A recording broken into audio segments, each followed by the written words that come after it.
bonfire somewhere else, and out of nowhere, Smokey Bear shows up and hugs me. So you noticed some wildfire hazards and moved your bonfire to a safer location.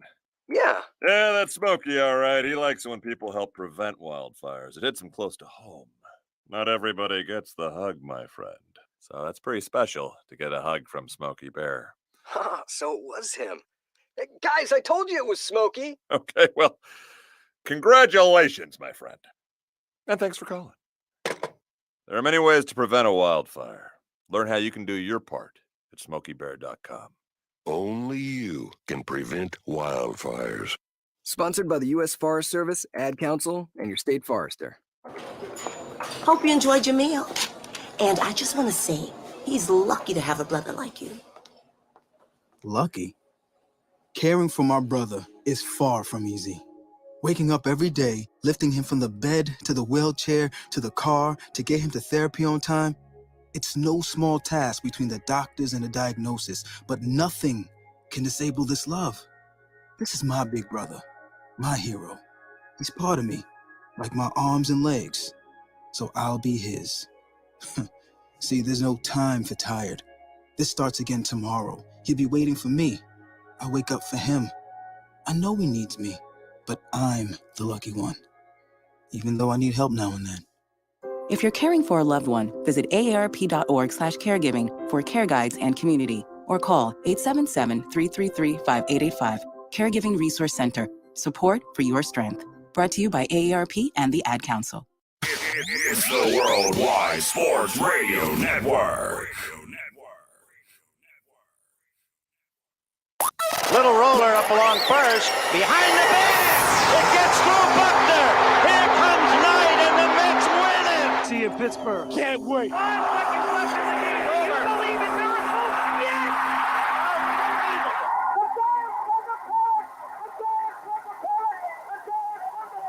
All the band is out on the field. He's going to go into the end zone. He's going into the end zone. Montana looking, throwing in the end zone. Caught it. Dwight Clark.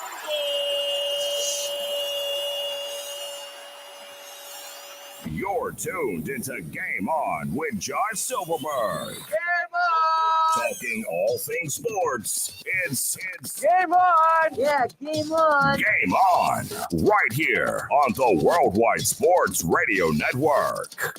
Ah, yes, ladies and gentlemen, we are back live here on the Worldwide Sports Radio Network. This is Game On, joining you every single Friday from 6 to 7 p.m. Eastern Standard Time. That would be 5 p.m. Central Time, right? I think 3 p.m. Speedy? 3 Pacific Time. It'll be 3 p.m. Pacific Time. Okay, And, so if you want to go all the way to Australia for the World Cup, it'd be 12 hours from now. Yeah, I'm not going to get into that time. But, I guess that'd be 6 a.m. So then, Yeah. But thank you so much, ladies and gentlemen. I know I've been away for the last couple of weeks, was on vacation, and then Speedy was on vacation. Yeah. It's summertime, but summer is winding down. We're getting into fall soon. Football is starting up again.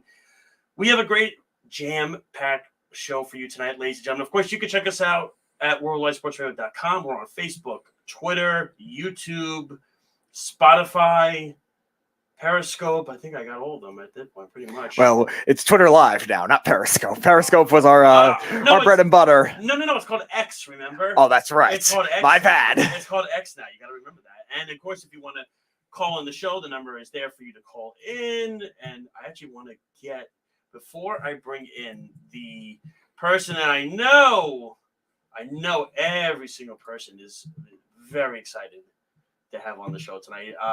Specifically Snug, per se, because Snug has been wanting this forever. This is Snug's dream. So, and everything like that. So I want to be able to get the comment section going. Oh my God. There he goes. He's going already. Snug is going already. All right, let's bring him in.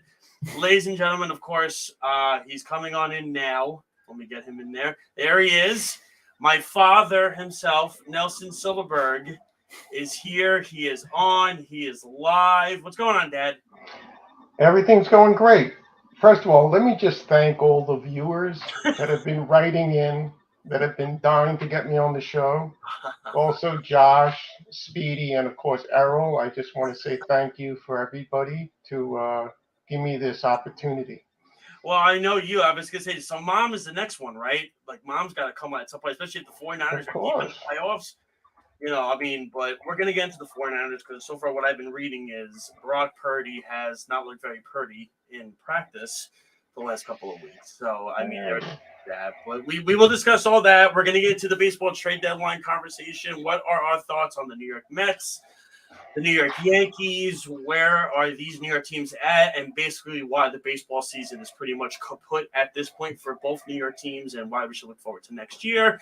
And then I'm going to get to something that my dad and I were talking about the other day, actually, and that is the college football playoff. And that is why my dad has a very interesting take on the college football playoff and why he thinks these divisions could be kaput at some point. So we will get into that a little bit later. But of course, we start with the leadoff spot of the show, and that is the talk of town.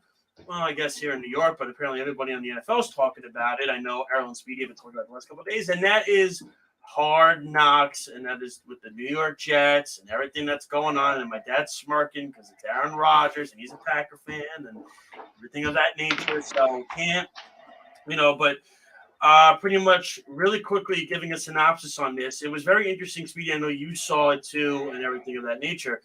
It started the show with Robert Saleh having the group in the room, obviously, and talking about he didn't really have a dream about this, by the way. This actually is theory. But listen, I understood what he was trying to get at. But it's an interesting theory. So it's about an eagle, right? An eagle is a predator of a bird. They attack everything. They go near There's one bird that does not fear an eagle, and that is a crow. And what do crows do? They constantly peck at the eagle, constantly. So the eagle, how do they get rid of the crow? They fly as high as they can in the air until the crows suffocate. They then fall to the ground and they die. That is essentially what Robert Saleh is referring to the Jets. So everybody is going to be pecking at us, saying we can't do this. This is not going to work. The media is they're going to wait for this to explode. We're not going to work out. That's what the crows are. And you guys are the eagle, where you're going to soar as high as you can. And you're going to get all that off of you. And you're going to get away from all the haters. Because as Robert Saleh said it, if you're not being talked about, then obviously, you're not going to have any haters. So when you have haters, clearly you're being discussed. So when I watched that about Saleh, obviously it's very different from when Rex ran it in 2010. It's complete, like, Rex is a camera hog. You know what I mean? Like, we didn't see Joe Douglas. We saw Joe Douglas maybe for 5 seconds on the show. That was all we saw Joe Douglas for, which I know Joe Douglas is not a Hard Knocks person. He's very against it, everything of that nature. But, I mean, eventually he's going to have to speak, right? Because he made the trade for Aaron Rodgers, and he's going to have to give a synopsis of why we made this deal and why we think it's going to work out and the commitment and everything like that. But this episode was essentially about Aaron Rodgers. What is he going to bring to the Jets? What kind of culture is he bringing to the New York Jets? And why the New York Jets need a guy like this? And people were waiting for him to be an ass and to say something stupid. And he keeps to himself and he doesn't like it. And it was interesting. Al Woods, actually, a defensive tackle for the Jets, actually took the mic from Hard Knocks at one point and literally said in the mic, for all those that say Aaron Rodgers is not a good person or a good teammate, it's lies. He's been nothing but great. But he also, Robert Saleh said about him in this episode is he treats Aaron like a coach. Because actually every time Zach Wilson was having a rep, Aaron Rodgers was right next to him with Nathaniel Hackett, was right next to him and coaching him and telling him, like, every time Zach was wrong, Rodgers would say, no, your footwork wasn't there. No, you're throwing off this thing. You're throwing to that end when you had a receiver open on the right side. You're only looking at one receiver. You should be scheming in the field when you have time to throw the football. So that's what Rodgers, he has really felt like a coach and everything of the nature. Then Jeff Ulbrich, who, you know how I feel about Jeff Ulbrich, Speedy, as Errol does too. He thinks, me and I both think that Saleh should be calling the plays. But Robert Saleh, when he did a coaching conference a couple of years ago, he said as a head coach, he oversees the team. He hires the coaches to do their job, not to overstep on their toes. I'm hiring them to do their job. My job is to not basically overtake their job. That's not what it is. I'm just to oversee everything. That's why he leaves Ulbrich alone to do this. He chimes in every now and then, but he leaves everybody alone. And Ulbrich basically said to his defense, there was a really nice play that he made on a throw to Malik Taylor, and Jeff Ulbrich said, you guys did a great job on defense there. DJ, you were on top of him on that play. You did everything right covering him. There's just only very few quarterbacks in this league that can make that throw, and Aaron's one of them, and we have him on our team now. So as a defense, we need to do our job for Aaron and not just leave it all up to Aaron to do everything. So when you hear all this noise about how Aaron's a bad teammate and everything like that, and I'm going to relate to my dad in a few seconds because my dad is a Packer fan, dealt with it for, as Aaron had said, 19 years. But at the tail end of it, it got muggy and everything of that nature. So, Dad, what were your thoughts on everything you've heard about Aaron Rodgers so far as a teammate, as a person, as a player? All these handshakes with Sauce, going to Broadway shows, going to the Tonys, but also having fun with the young guys and actually inviting people over to his house and having gatherings and get-togethers and stuff. I think it's real. The funny thing is, most of the people that said Aaron Rodgers were a jerk were probably Jet fans last year. So we were all cool with Aaron Rodgers as Packer fans for a long time, except for the last 2 years. Me personally, I wanted him traded about 3 years ago, maybe 2 years ago. I think they waited a year too long, but that's just my opinion. I mean, the whole Hard Knocks thing, I think it's interesting, but you got to look at it like a story or a play or anything like that. It's basically there's going to be an arc to this whole thing. Basically, the first episode is going to be happy, happy, happy. I'm sure next episode they're going to start talking about the offensive line issues. Probably and it's all going to be like it's not going to be all 5 episodes are going to be happy, happy. Basically, it's all being a setup. It's all set up, and they're going to manipulate the story over the course of these 5 episodes, and we'll see how it goes. As far as Aaron Rodgers is concerned, he has to rehabilitate his career. You know what I mean? He basically was one of the most despised players or superstars in the NFL. I mean, basically, the guy got COVID after saying he took the shot and then had to walk back and do like word scramble to figure out a way to get himself out of saying he just did a blatant lie, amongst other things. I mean, the guy, he was an angry person on Green Bay at the end. And it looks like on the Jets, he's willing to, at least for the time being, go along and follow suit. I will say this. He is the coach of the Jets. Don't say he's acting like the coach of the Jets. He is the coach of the Jets. At least of the offense. At least of the offense. At the least of the offense. He is certainly, at minimum, the offensive coordinator. But he is truly the most powerful person on that team. And so he knows it, And meanwhile, he didn't help Zach Wilson that much because he looked garbage against the Panthers. Really? I thought he looked pretty good, Zach. He looked all right. Game, right? Didn't you think he did, Speedy? I thought he played pretty well. Speedy, I thought he tossed 22 up. Can't be any worse than last year. I mean, look, it's the point of this is gonna. You have to remember too, though, is Zach's learning an entirely new offense from what he dealt with. Zach had a bunch of children as his offensive coordinator in LaFleur and all these inexperienced guys in the room. Now he's got professionals in there. Obviously, you say Aaron Rodgers, but he's got a Nathaniel Hackett in there. He's got pros in there that have done this before. But listen, you laugh and you look at you look at Hackett in the episode, right? And it's so crazy that it did not work in Denver because he actually, Speedy, you watched the episode. He looks like and he sounds like a head coach. He does, and it's weird. Like he really did sound like, and he was like, him and Aaron actually got into an argument during the episode. Like Aaron, apparently, like Nathaniel told him to do this. Aaron didn't do the audible at the line of scrimmage.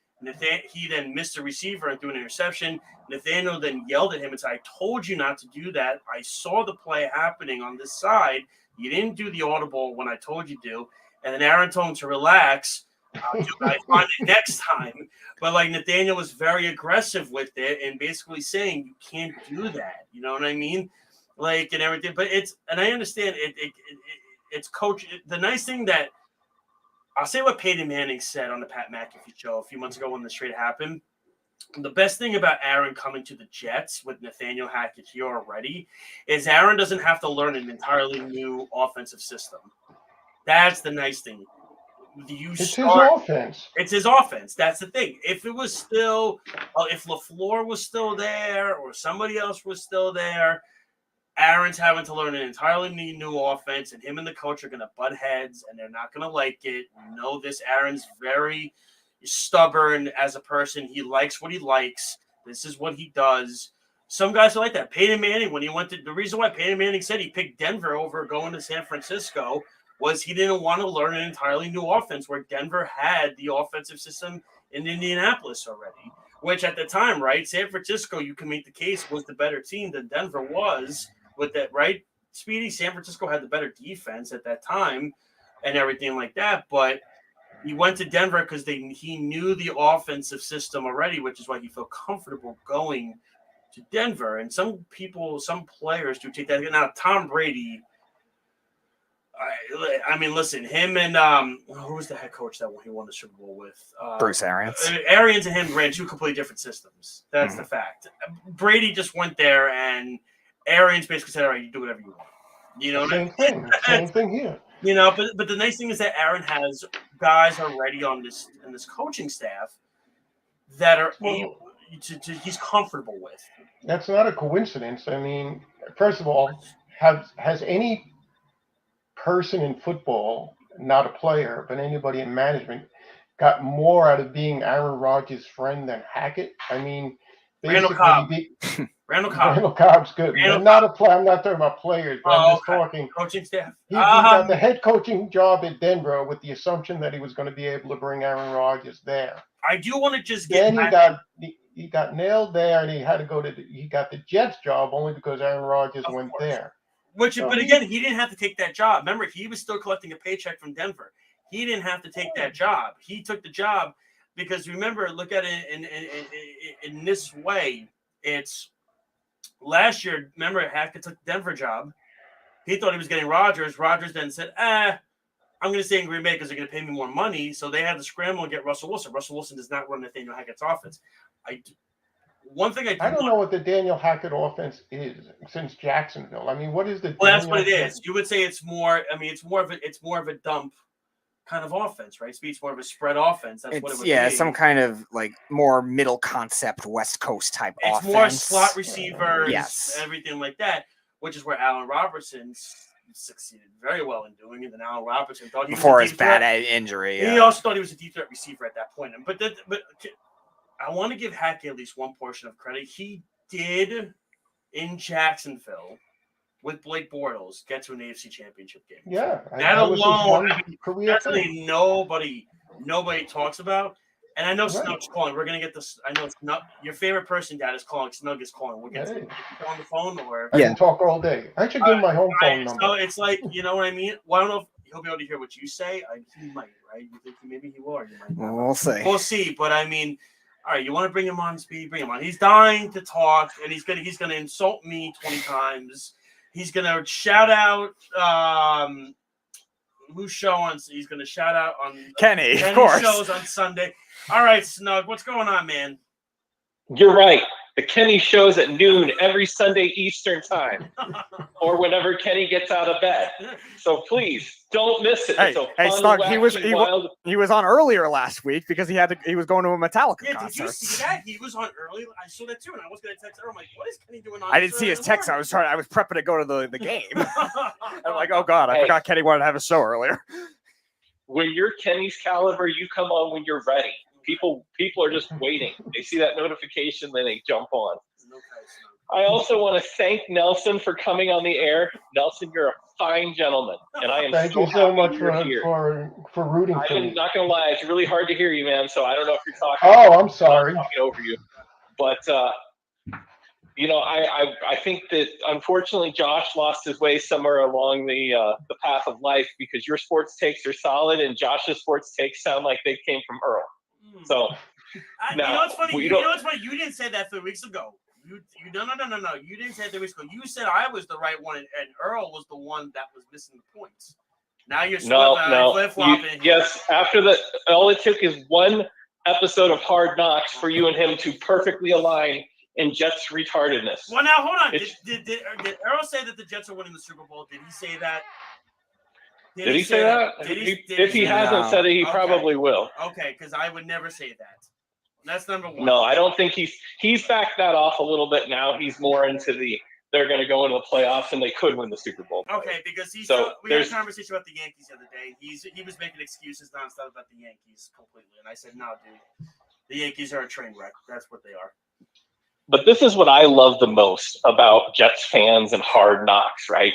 Because they said they didn't want it, but secretly they did. And they put on the Aaron Rodgers show, right? Oh, my God, Aaron Rodgers is so wonderful. Oh, my.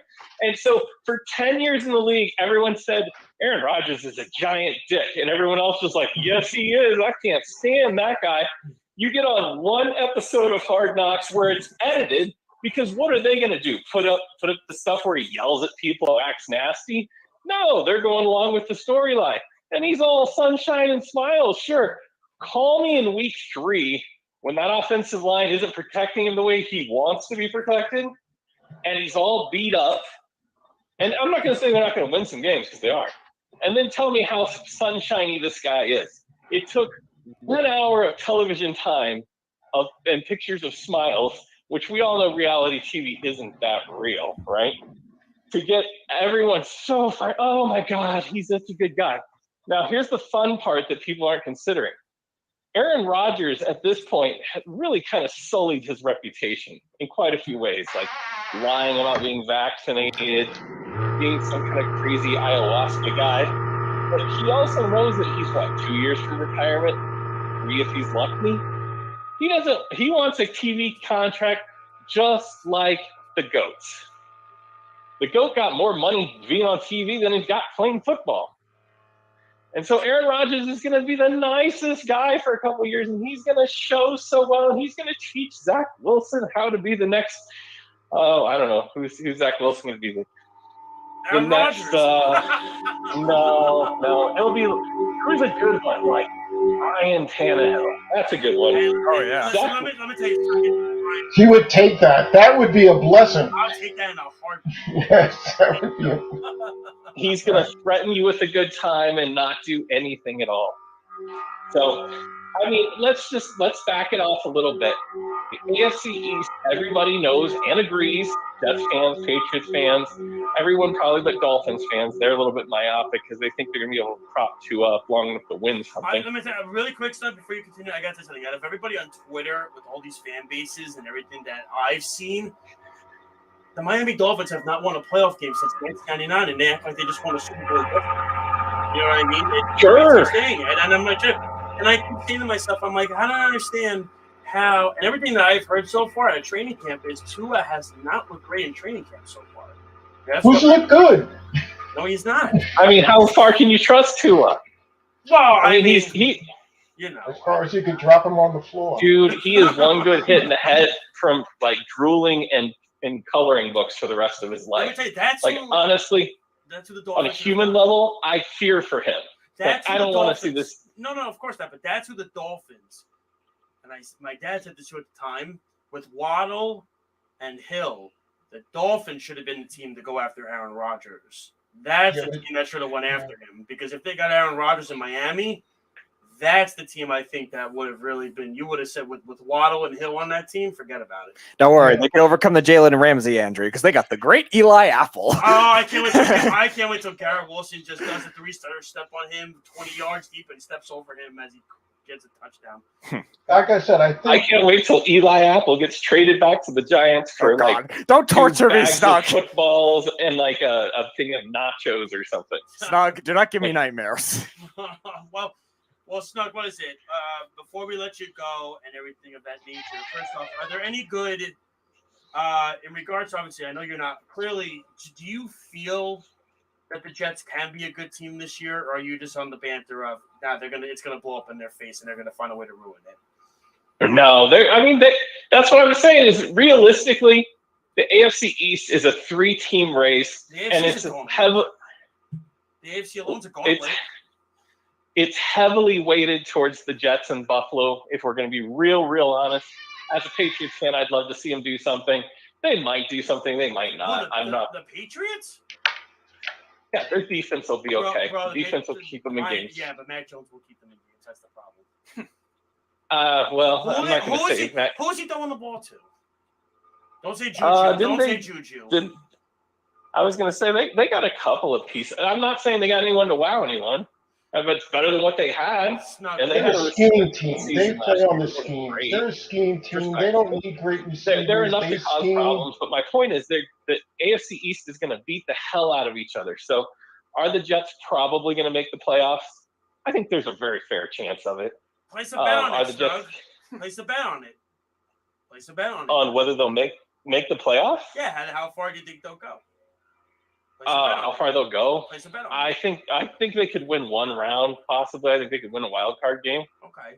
I don't think they get much further than that, but I think that's a fair assessment. Would you not agree? No, I would definitely agree with that. It's definitely fair. The one thing I will say this: if Aaron Rodgers is able to play, and let's not forget last year, everybody keeps saying that he's finished. He had a broken thumb on his throwing hand last year. We have to take that into consideration with how everything was. But don't forget, the Jets also still had a top 5 defense last year. You can't if Rodgers plays if Rodgers does what he did last year, don't have a 92 passer rating and throw 26 touchdowns, and the Jets defense plays to where it should. Their defense is Speedy. You tell me if I'm wrong. Who has a better defense, the Jets or Cincinnati? The Jets, I would give them the edge because of their pass defense. The secondary for the Bengals is questionable. The Jets have 2 weaknesses on their defense: covering tight ends and covering screen passes. So let me ask you this: who's a better defense, Jets or the Chiefs? Oh, the Jets. So those are two, and then you have Jets and Buffalo, which is neck and neck. Right. So there in itself says that defense wins championships, right? Isn't that always the mantra? That's always the case, isn't it? I mean, it's if the Jets get out of this gauntlet of the first 6 games, 3-3, they're in the clear then. Because you look, they play Houston, they play Atlanta, they play, I don't know, who else do they play? That's garbage.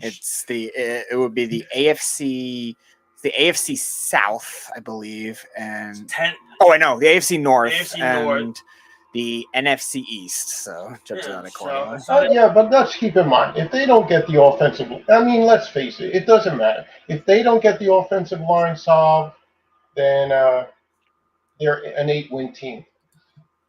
It's not hang up. No. Okay. No, I'm still here, but I can't hear what Nelson's saying, unfortunately. Right. Well, Snug, we're going to let you go so that way you can hear what Nelson is saying, because I know you're listen, one, I did this for him because he really wanted to come on. You have been up my ass about him coming on for the last 6 months. So, it's great. So listen, that means you're going to send me over some cupcakes and edibles, right? And I'll send you my address off the air. I expect it in the mail by next week. Oh, of course. I'd be happy to send you something in the mail next week. No problem. No, don't be sending me like any poop or any crap like that. I don't want any of that, all right? Don't be sending me that, okay? I'll confer with Jeff. We'll find something really nice for you. But I have one question before I go, and I will take this off the air. Okay. Well, first of all, I got to shout out to Jeff, best caller on the network. I got to fact check real quick. There was a statement made this week on the air that Aaron Rodgers led the NFC in touchdowns last season. That was fake news. There were 3 guys that threw more in the NFC. And the last question I have is Nelson. Yes. Josh has this rumor mill he's told us about, but none of us can find the source. Can you tell us where it comes from? I give him a lot of texts, so he might be taking it from me. But only the true ones, the Pete Alonso one that I got ridiculed on like 3 weeks ago when I said the Mets are going to have to trade Pete Alonso, and everybody made fun of me on that one. Those are the ones that you're not the rumor mill source. No, there's actually people that are. No, I'm not even going to disclose actually because I don't have to. So there's my answer. So you can stick that up your ass. Everything like that. I don't have to disclose anything. No, but listen, I'm not saying that the Jets are going to, right, Speedy? You didn't hear me pump my chest and say the Jets are doing this and that. All I was saying was that Aaron Rodgers looked like he was having fun. Yes, he was. That's all I was saying. And look, the Jets have been hot garbage for the last 15 years. We haven't been to a Super Bowl since 1968. I mean, are we allowed to at any point in our lifetime be happy and positive, or is that like a sin in like the Bible? Is that like a You know it's a car wreck, though. I mean, in the back of your mind, you know this is like a car wreck happening. You know this is going to be of course a car I wreck. do. Okay, thank you. Speedy knows this about me too. Okay, thank you. I just want to make sure. Speedy and Errol call me. What does Errol always call me about the Homer. Jets? No. A Homer. I'm the Cynical. first Homer. He calls me about being negative. Oh. Yeah. The real litmus test is we have to check on CJ. Yeah. Oh, well, no. Yeah. Errol, for some reason, Errol always called me a Homer, which I'm still trying. Even you said it, Speedy. We're trying to figure out how that was the case. But I mean, because I will say. But then he calls me Mr. Negative. So I can't win. Negative. Yeah. I will say the Packers will have a better record than the Jets this year. See, that's boy. I was waiting for that. All right, so then let's get into the Green Bay Packers because clearly you have been following them up a storm, you know. And listen, I will give them this: they did well in this Rodgers trade. They get the first round pick next year. Let's call it like it is. That conditional pick is going to be a first round pick. But look, if the Jets get far and they do damage in the playoffs next year, then it was worth it, right? Like that's what the goal was. No, they're dead. They're a dead in the water team. No, they're not because they still have. So Aaron's given them the commitment for 3 years. Look, he plays for them this year. They lose their first round pick next year. He plays for them next year. Mm-hmm. They have no developmental quarterback in the system after that. They have nothing. Well, they'll be like, let's say they're 9-8. That means they're a 20th pick team with absolutely no quarterback on that team. Oh. They're basically the Green Bay Packers from 4 years ago. Okay, and that's fine. But here's the deal. At the same time, when I look at it in this way, it's all right. Well, you know, Zach Wilson is there still. He's under contract. Is that good? No, it's not. But listen, if he gets anything out of this, and like Snug said, if he's like Ryan Tannehill, I'll take that in a heartbeat. I mean, let's call it like this. It's a win for the Jets then. And Tannehill has great running backs. Well, we know that, yeah. So Frank Gore in his prime in Miami, somewhat. And the one great year of Jay Ajayi. Jay Ajayi was good. Yeah. The only player to ever get better under Adam Gase. Yeah, well, you know, and then everybody used to always ask, why is Ajayi starting? And then that was the reason. But let's get into the Packers a little bit. So I know you always read the Packer blogs, you listen to the shows and all this stuff, everything of that nature. We know what the Packers are. You have a developmental quarterback coming in this year in Jordan Love. It's a new era in Green Bay. This is the difference. He's been up and down this preseason. And actually he plays in another half hour. But the point I'm making is that he's been a mentored quarterback. They're playing in a half an hour. Right. He's a mentored quarterback. That means he's not a developmental quarterback. He's been mentored for 3 years. No, but you know what I'm saying, though. He's been sitting on the bench like Aaron Rodgers did for years and everything like that. Right. And there's a lot of pressure on Jordan. And again, and I've said this time and time again, Speedy remembers when I was on Loudmouths with Errol and you guys. I used to say Jordan Love is going to be a very good quarterback. I believe he will be. I think he's actually going to fit the floor system very well. I think what's going to also be helpful for him is that his leg usage is going to be a big thing because they still have a nice offensive line, Green Bay. Great offensive line, yeah. Billy Turner not there no more, so there's no more turnstiles for them anymore. I mean, holy moly. That guy, if he pushed on the field one time, the Jets, they're so screwed. We got rid of all of Aaron Rodgers' best friends. You would think they'd be better players as best friends. I don't understand why he took all of. But they have the receivers. They have the receivers in play. They got one very good tight end that they picked up this year in the draft. They got 2 very solid receivers. I don't understand why people are all on this young receivers thing. How many teams have old receivers that are good? I mean, young receivers, second-year receivers are good. Those are your receivers. Those are your best receivers. You want 30-year-old receivers? No. You want 24, 25, 26-year-old receivers. The defensive secondary is very good. Yep. There's really no bad segment of the team. They still have Aaron Jones. They still have that. Yeah, They got a good running attack. And that's Every aspect of that team is pretty solid. I thought they were going to be awesome last year. Yeah, it's going to come down. I think obviously the X factors you see, and Speedy, you would agree too, right? The Green Bay has all the talent in the world on this team to succeed. It's the quarterback is what the X factor is for this team to move forward. All right, Nelson, I have to ask, because I know this has been an issue for the Packers in the past. Are you worried about the run defense, though? So that has hurt them a lot. I think the run defense, they picked up Van Ness. They picked up, I think they've had a lot of problems. It's true, they've had a lot of problems with the third down run defense.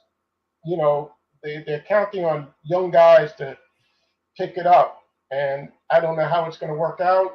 I think the whole defense last year underperformed. I think the defensive coordinator was just about out the door. I can't believe that he didn't get fired, but the team seems to coalesce around the guy, so we'll see how it works this year. But it is a concern. I'm not saying it's not.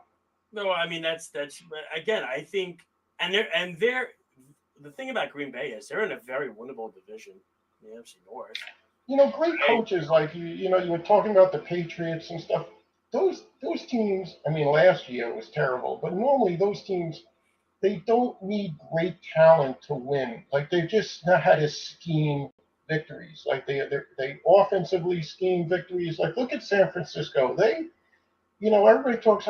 That's amazing what they accomplished the second half of last year, and they would have definitely beaten Philadelphia to get to the Super Bowl if they didn't lose their two quarterbacks. I mean, it is pretty incredible that a team that if you have a smart enough coach that you could almost take the quarterback out of it and just win with schemes. It's pretty impressive. I mean, again, and I said the biggest thing for Green Bay is because obviously everybody is on the Detroit hype train, right? We're all on Detroit this year. We're seeing with Campbell at the way they ended their season last year, and they brought Goff back, and they go out. Goff's a nice quarterback. And then they get the running back from Alabama, who they brought in, who was a nice player. They still have a nice offensive line. Receivers. Obviously Hutchinson is the leader on the defense for Detroit, and then you have Minnesota, which I have no idea where Minnesota is because they cut Dalvin Cook, but they still have Justin Jefferson and a guy that I like that gets no respect because he gets paid too much money is Kirk Cousins. He is a very good quarterback. I think if there's a top 10 quarterback list, I think he's 10th on the list. My opinion, I think he's better than Dak. I will go to the grave saying that he is better than Dak Prescott. I have Cowboy fans argue with me up a storm about this, and I say, go look at the numbers last season. Kirk had a much better year than Dak did. Meanwhile, I got Trey Diggs talking trash to Dak in training camp after he threw another interception the other day. I think if you go top 10 quarterbacks, I think you'd be surprised how fast the drop off is after. It is like if you're gonna go, like you'll go. Obviously, you have the usual, right? You have Mahomes, Burrow, Allen. Those are the three basic ones. Then you get to the other ones, right? Like you're gonna have to throw Hurts in there because he got to a Super Bowl. Jacksonville. You know what I mean? Rodgers is obviously there from what he's done in his history. He's there. Herbert. Lamar Jackson, Trevor Lawrence. I constantly say this. Watson, if you want. No, Deshaun's not there yet. He has to prove himself again. But even Tua, if Tua stays healthy, I would sincerely put Tua on that list. But the problem is Tua does not stay healthy because Tua is always top 5, 10 in the season in completion percentage. And deep accuracy last year. His metrics were the best. They were, exactly. I mean, he was one of the best, I believe it was. What is it? I think it was like a number that came up Pro Football Focus for like number 1 for slot receivers, yards after the catch. Okay. I think he was the number 1 guy in percentage on that for the most yards after the catch for a slot receiver. So if Tua's healthy, they're a good team.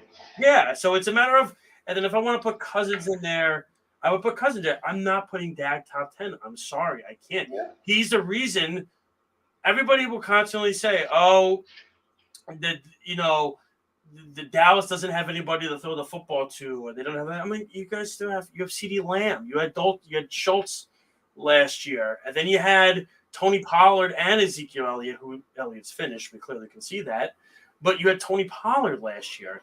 You still had guys. Dak couldn't score a lick on that 49ers defense, and then you had the fact that Brock Purdy outplayed him in the final through 5 minutes of that game. Brock Purdy, against that Cowboy defense, came up clutch, right, against the Dallas defense, and Dak did not. Which, by the way, poor Ezekiel Elliott on that play of the game. Dude, the guy got absolutely – I thought his career was over after he got mauled on that play. You have Still might be. Nobody signed him yet. I mean, you got 1 second left in the game, and he throws a dump-off to Elliott when everybody's back for a Hail Mary, and Dak throws a drop-off pass in the middle of the field for 5 yards. They're losers. What? I mean, Dallas is just losers. They're a losing team. There you go. Now you made Jeff happy. I can tell you, Jeff is probably ecstatic. They're losers. I'm sorry. They're I losers. think they're the most obnoxious, annoying fan base in football. Because Some they teams have are the just star on their helmet. And then what does Jerry always say? Why is the roof always open? Because God's watching his favorite football team. Oh, yeah. Let me tell you something.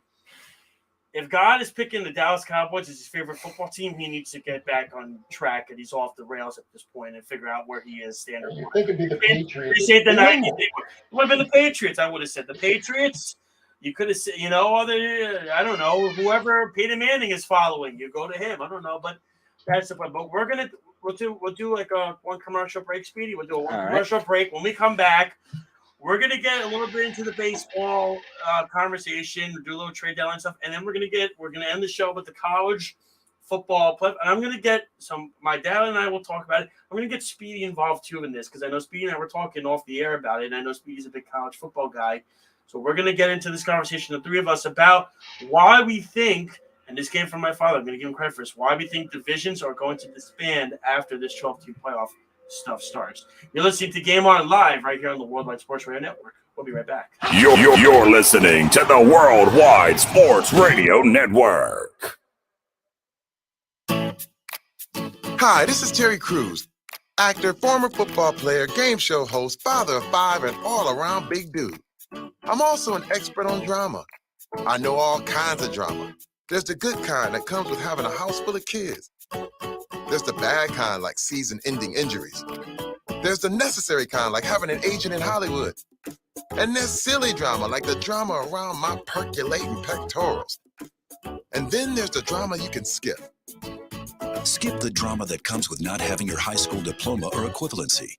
Find free adult education classes near you and finish your high school diploma. Visit finishyourdiploma.org. Or text diploma to 97779. Message and data rates may apply. Reply STOP to opt out. That's diploma to 97779. And leave the drama to actors like me. Brought to you by the Dollar General Literacy Foundation and the Ad Council. You're listening to the Worldwide Sports Radio Network. Game on! Game on! We're back. Shoot to score! You're listening to Game On with Josh Silverberg. Yes, ladies and gentlemen, we are back here on Game On Live on the Worldwide Sports Radio Network. Of course, with my dad, Nelson Silverberg, joining us. And, of course, the great, powerful producer himself, Mr. Speed P. He's got his Worldwide Sports Radio Network hat on. I know he's not on camera, but, Nelson's got to take the spotlight. Hey, that's it. Yeah. It's his jam today, man. That's You can't get 3 squares in? You can't do 3 squares? No, we can, but we have to give you your bigger size camera. Do you want me to mute myself? Or do you want me to get myself off and just have him by himself? All right. That'd be too much. Let's get into it with the baseball. Obviously, my dad has a lot to say about this because the Mets are his favorite out of all of his teams. The Mets are his favorite. We know that. He's very. I'm gonna try to use these words correct. Errol always tells me not to think about the words, but I want to use this word correctly. He's anti-Cohen, it feels like, at times. He is. He's very pro Wilpon. That's not true. Oh, That's just not true. He's very pro Wilpon because the truth of the matter is this: he has said since Cohen's taken over, there's no organizational structure and there's no way of them doing anything. Whereas he feels the Wilpons did have. They get the Wilpons were signing Chris Young on the first day of free agency to a 1-year, $10 million deal, and that put everything over the top. That just did it. That put it all over the top and everything of that nature. But what were I'm kidding, of course. And by the way, really quickly, I personally think the Mets are also doing all of this, what they did. And I don't think Buck's going to be the manager next year. I think he's going to be let go. I think they're going to give David Stearns, when he comes in, a complete clean slate and let Stearns do what he does. Let him run it. Let him run the organization. And Epler is just going to be a body at this point. Listen, Epler got rid of the contracts. He got the prospects. Granted, he got every shortstop in the minors. Pretty much did. But everything like that. But yeah, what were your thoughts on the trade deadline? Because to me personally, I thought the Mets and Speedy did too. Speedy said it. Tell me if I'm wrong, and if I misquote you, Speedy, you said the Mets did a very good job at getting the returns that they got for the older pitchers. They did. So what were your thoughts on the deadline? I think they did great when you look at every single individual trade. Like every individual trade they made, they did very well. But when you look at the whole totality of what they got, they basically have a lot of overlapping talent that they're either going to have to trade off in the future to get different prospects or different major league players. I don't see how it's going to work. They picked up a lot of infielders. They picked up one outfielder. I think Clifford plays first base, if I'm not mistaken, from Houston. Yeah. And then Gilbert's an outfielder. Acuna can play outfield and second base. And then they got the kid Vargas who can play second and third as well. So it's not like – I understand what you're saying. They mainly those players they got back are predominantly shortstops. Yeah, and the point, it just goes to show how, like, and I talked to you about this when we talked about the Kellenic trade. We always argue about this trade, and I always say the same thing. I'm going to say it all the time. It's really quick. It's not it's you and Evan. It's you and Evan. You're right. Me and you. Minor league outfield talent, you can trade. Minor league pitchers that have talent, you never trade. And you saw at this deadline, the Mets could not pry a top pitching prospect from any of these organizations on any of these trades. It just wasn't able to get it. And there's a reason for it. And there's just such a high value on minor league pitchers with talent that are in AA or above. And the Mets couldn't do it. And that's the reason for it. So instead of getting nothing, they did the best they could, and they got a lot of fielders. And hopefully one or two of them pan out. But it's, it's a process. And let me just say something about Cohen since you did this. So I'm going to talk about it. Cohen is loved in New York because he did things like he brought back Old Timers Day. He's extraordinarily fan-friendly. Seaver statue. The Seaver statue. I'm saying everything he did as far as his relationship to the fans is great. He brought back history for the Mets. That's what he for the goal. Everything he does as far as running the organization and making them better is very much the same vein as what Dolan does with the Knicks, what Woody Johnson does with the Jets, which is he looks for the shiny object, spends big money on it, and then when it doesn't work out, he bails out of it and says, all right, now we're rebuilding. But we still have a lot of remnants of this leftover philosophy. We still have Lindor for 9 years. We still have this ridiculous Nimmo contract, which is so bad, it's going to mess up Alonso's contract. The Nimmo contract is not bad. Speedy, what's Nimmo getting paid on average per year? 28. And he's one of the best center fielders in baseball. It doesn't. If you're the best, let's say you're the best student in like the worst math class in school. That doesn't mean you're going to Harvard. I mean, there's no other center field. Nimmo is a good player. What did you want them to do to replace Nimmo? Because the next alternative option was getting a Kevin Kiermaier. Would you have wanted Kevin Kiermaier? I don't. Well, I could have at worst, and it wouldn't have worked out. It wouldn't have worked out. I would have put Marte in center and then for him to get hurt more. Right. It wouldn't have worked out. But they would have had the flexibility to get somebody to fill in the slots later on in the year. There's no reason to like obligate yourself to this guy for 8 years. Plus, screw up the balance of your payroll for any future players that want to negotiate with your team. Because everybody's going to now compare them. It's unlimited. There's no what payroll. There's no.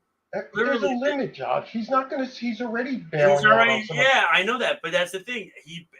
Name me an owner that will go out of his way to ever take some money back just to get top talent. Right. I mean, they now have. I mean, look at other than the Baltimore Orioles, they did the rankings yesterday.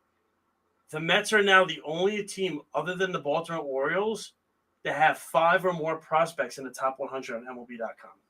The Mets. I understand that, but that's all great. But even if those prospects produce, Nimmo's incentive, so they're going to need is. My thinking is, if you're going to do this, they had to dig deeper. I would have tried to trade McNeil. You're going to get no value for him. Yeah, but you got to open up the slots. Like, this is the point I'm making.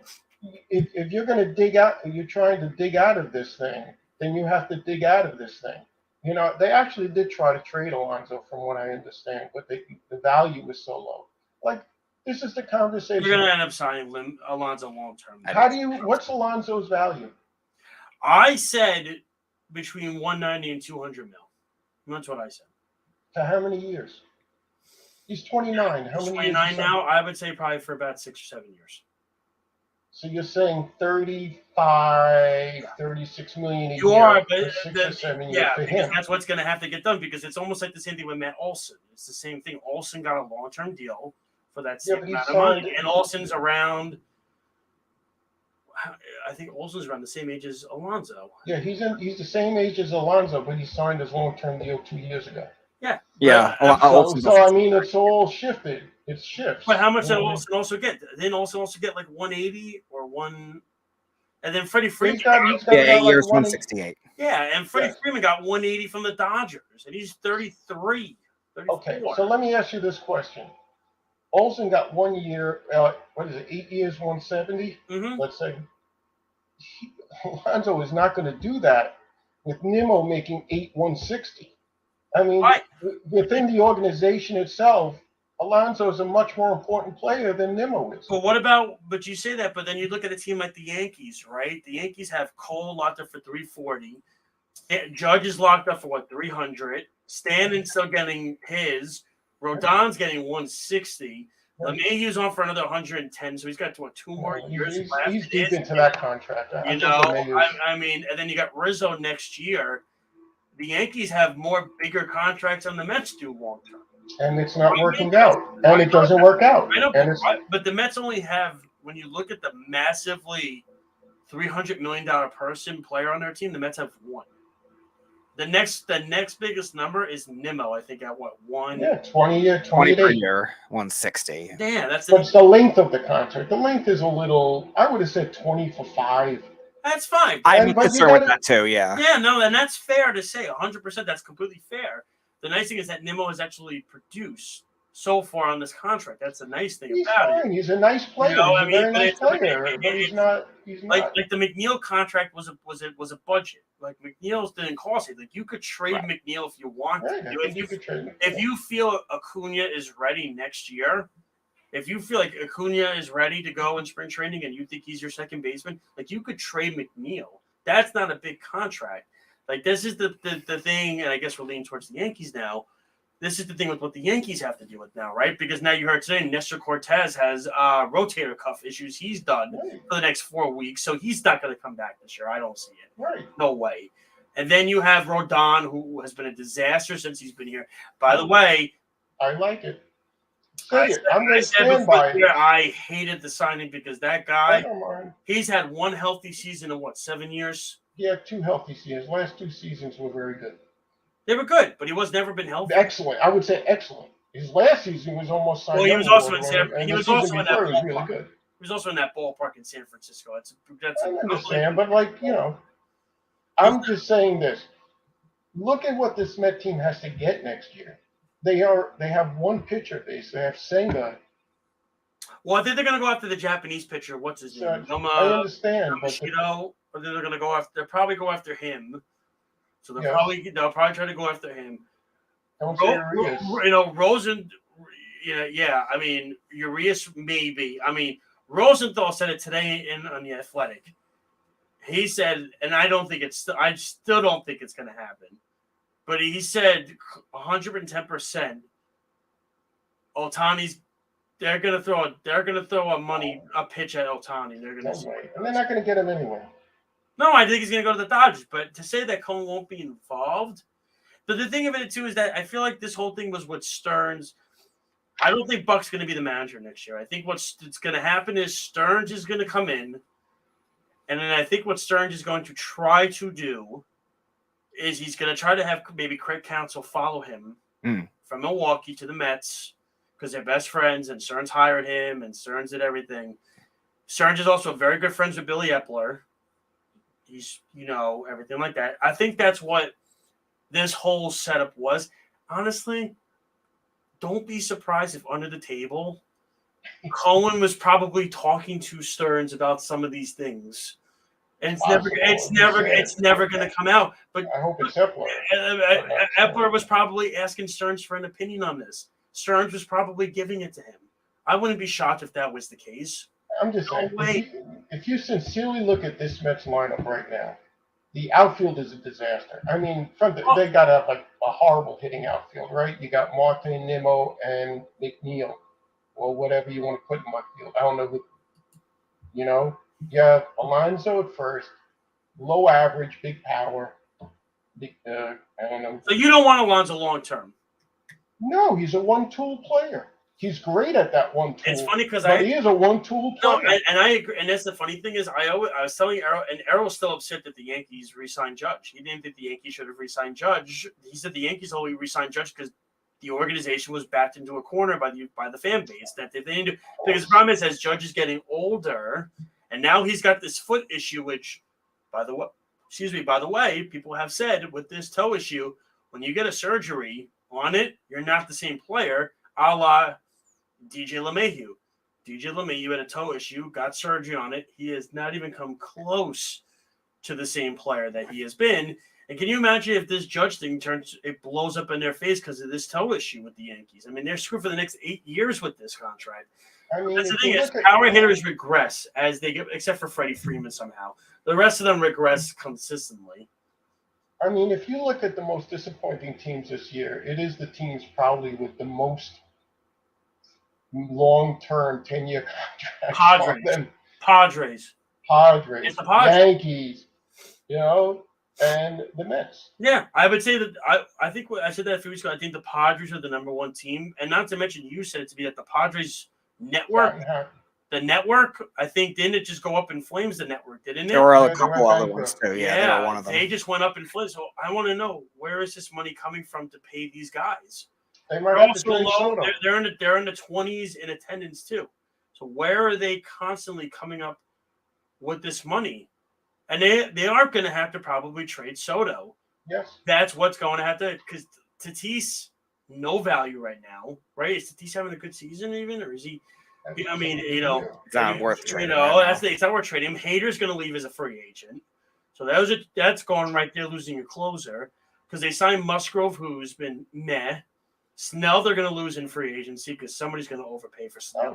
I don't like, and then it's just a matter of what do the Padres do at this point. You have Machado there long term, but Machado's not been good.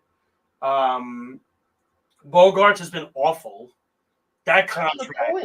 I never understood that Bogarts contract. I mean, that contract, the Bogarts one and the Trey Turner one, because the thing about the Trey Turner one is what's Trey Turner's biggest asset? Speed. He's going to lose that in a couple of years. You're stuck with that contract for another 8 years if you're Philly. Philly's doing well. They got a lot of bad contracts too, though, Philly. No, they're not really well structured from their past, but this offseason they did a little better for the value. But yeah, Turner's not getting Turner's doing horrible. Yeah. Riamuto's doing horrible. Schwarber's doing horrible. They're going to lose Hoskins in free agency because they're not going to be able to afford him. Castellanos is up and down. Harper is good. He just never stays healthy. And then they might lose Nola in free agency. And if that's the case, what do the Phillies do then? It's a bad philosophy. I mean, it just is a bad philosophy of signing players that much money for that link. The only team that makes it work is Atlanta, and they make it work because basically they don't overpay. Well, they signed guys early before their arbitration. And they get them like very young. Yeah, the rule in Atlanta, you perform well for 2 months. We're going to sign you for an 8-year contract, like Michael Harris. So they sign you out. Buy out your arbitration rights, and we're going to pay you early. Acuna's getting completely underpaid. Completely underpaid. So they got 5 years of, what did they buy? I guess they bought out 3 years of his free agent years out of the whole contract. Acuna's getting what, $500 million? He got that 3 years ago, yeah. I mean, that's ridiculous. Like, and if I'm Acuna, I would go back to Atlanta and be like, listen, I did you guys a favor. Let's call a spade here. I'm arguably the best player in baseball right now. You gotta give me my. This is ridiculous. But that's how you run an organization. Of course. That's how you don't pay for paying for the guy after he had his best years. Yeah. You know what I mean? Pay your prospects, hold them. And that's the way you go forward. This buying, where are the Mets going to get a pitching staff? Like I can't even see it anywhere. Well, again, they're gonna sign one of them. They'll probably sign the Yama. Let's say they get the Japanese pitcher. So they'll get him, and then they'll maybe try to sign Nola or Urias. They'll try to sign one of them. And then you hope, you just build. You hope some guys bounce back, or you just get some mid-tier 4 or 5 starters. You get some lower level 4 or 5 starters. This is your team. Yeah. So I'm saying if the Mets get Urias, I'd be very worried. That means the Dodgers let him go. Of course, that's why. If the Dodgers let him go, then there's a reason. I don't like Nola either. So I don't either. I think he's. I don't like Nola. I think he's the most overrated pitcher in baseball. I've said that for the last 3 years. I think he's the most overrated pitcher in baseball. Yeah, I mean, he's a 3. But let's get to our buzzer beer right now, Dex. I know you want to go watch that Green Bay Packers. Yes, you guys take over. Thank you so much, guys. All right. Well, do you want to do a buzzer beater quick? All right, I'll stick around. You want to stick around for the college football conversation really quick? Oh yeah, I do. So you said when the 12-team playoff race starts, you said that the conferences, and I think you said Jeff said the same thing too. They're just going. Jeff said this a while ago. They're just going to completely disband. In that case, because you see Oregon and Washington are now joining the Big Ten, along with USC and UCLA and all this stuff. And then teams are leaving the Big 12 to go to other teams. Yeah, the 2 Arizona schools are going to the Big 12. Yeah, so they're going to. Right. It's to protect their pockets. You know what I mean? It's not any other reason. They're not. They have to get. There's no TV contracts for independents unless you're Notre Dame. You know what I'm saying? I heard Stanford might become independent. That's what I've heard. I also heard Stanford and Cal are trying to go to the ACC as well. Yeah, the ACC is what I heard. Right. So unless you're Notre Dame, you sort of have to do this. But as this sort of evolves and 12 teams start making the playoffs, the conferences start becoming less and less important in the end. It sort of becomes like basketball where nobody cares about the regular season anymore. Everybody's just waiting for the 64-team, So what happens with the conference championships then? Is that just kaput? Is that gone? Who cares? You think the Big Ten, the loser, is not going to make the tournament? I mean, depends on the year. Well, it depends on the year. Like, say, for example. you'd have to be pretty bad in the Big Ten if the second-place Big Ten school, especially this Big Ten conference, doesn't pull in 2 out of 12 teams. Well, again, I'm just saying. I mean, you're going to have the conversation. You have Ohio State, you have Michigan in the East, and then there is no East and West anymore. And then in the West, you're going to have Wisconsin, who's looking very. But there's no more West and East no more. They're getting rid of all of it. Yeah, they are. They're going to dump that and just make it one big conference. So it's all one big thing where they rotate the guys, but keep the rivalry games and the first two place teams play. So can you imagine a year where, it'd be pretty far-fetched that what are they going to have, 5 SEC teams in there and 1 Big Ten team out of the 12? It'd be crazy, right? Of course. It would depend on how the value of the rest of the conference is, though, too. Definitely probably 3 would get in because usually you have 3 SECs in the top 12. Well, Dad, before I let you go, you have a lot of fans here. Geez. It was fun. Thank you so much. Of course. Listen, thank you so much for coming on. I'll see you this weekend. Love you as always, and I'll talk to you, all right? Thank you. Take care, Steve. All right, Dad. Bye-bye, guys. Bye-bye. Ladies and gentlemen, Nelson Silverberg, ladies and gentlemen, that was fun, as expected. Speedy, what were your thoughts when you got to get to talk to him more. Now, remember, he's still in the feed, I think. So, Yeah. I don't know if you want to take him completely out. I'm just kidding. I think it's an interesting Mets thoughts for sure. A lot of different perspectives on the prospects. He's right. They do need more pitching depth as a whole, too. And I think that's the approach that they could consider taking with some of these other trades, because now they have enough prospects to be able to do that if they wanted to make a trade for maybe a pitcher that'll be a free agent in 2 years. You mentioned the Brewers, maybe one of their pitchers they could trade for on the last year of their arbitrations, and guys that are on down years that might be able to get on good value now is worth a shot. I would go sign Urias too. That makes a lot of sense to me. I don't want Nola. You know who I should get on the show at some point to guest host with me? Would be fun, my brother. Your brother's a Dolphins fan? What else? Mets fan? Okay. Mets, Dolphins, Knicks. Doesn't really watch hockey, and Wisconsin. Okay. So that would be interesting. Get him on. I mean, we're going to the Black Friday game tonight. So yes, you told me that. That would be fun to sit next to him and watch the Jets kick their ass. Oh, you can watch Eli Apple get roasted in person. I can't wait. That guy is such a douche. You know what I mean? You know. Oh, believe me, I'm aware. But listen, it was great to have him on. Listen, I know he's been begging to come on for a while. Everybody's wanting him on. So if Kenny wants to call, he can call the show. Yeah. Well, like I said, you can listen to Kenny's show on Sundays at noon. You can listen to the Sports Loudmouths with Errol and Speedy. You can listen to the Wise Guys. You can listen to the Betting Show. I believe the Herd is coming back soon, if I'm not mistaken. Hopefully. But the Bill Show coming back soon. And all of that and so much more. And, of course, my show. And don't forget to listen to the Weekend Crunch, Saturdays at 7 p.m. 103.9 FM, the LI News Radio Network. And you're on at 7 until the Islanders start. And then you go on whenever the Islanders say you go on. That's the rule. You know, so. After they lose in a shootout. Yeah. See, he threw a shot in there. Look at him. He had to do it one time. Errol's not here to back up. No, Snug. No encouraging positivity to Eli Apple. Yeah. Well, listen. Like I said, thank you so much to the fans for listening. Of course, we'll be back next week. I'll be back in my home studio next week, unless Errol has another party to go to. Then I'm driving Speedy again. But it's always fun to be. It's just really freaking hot down here. Whereas my studio, it's like well ventilated, 68 degrees down there. It's cool. It's nice. And everything like that. So this was a lot of fun. Had a blast. Don't forget to check us out on worldwidesportsradio.com, Facebook, Twitter, or X, or I can't whatever it's called, or YouTube, or Spotify, or Periscope. I gotta go to Staples now, and then I gotta go to Home Depot after. Oh boy! So on a Friday night. Enjoy. Or try to. Well, Home Depot's my favorite store. When you're a homeowner, it's your favorite store. If you're not a homeowner, it's like I hate going to this place. If you're a homeowner, it's like, oh my god, it's like going to a Modell's with everything on sale. You know what I mean? But a Modell's is no more. So there you go. Yes. All right. You know what I mean? So and everything like that. Touche. Remember, I'm gonna be at my parents' house next Friday doing the show. Oh, so I will not be in the studio next week. So no, we'll not be here. I'll be at my parents' house next week watching the house while they're gone in Mexico for the week. So thank you so much, ladies and gentlemen, for tuning in. This is Josh Silverberg, of course, Speedy P as always, and thank you to my dad, Nelson Silverberg, for helping out today.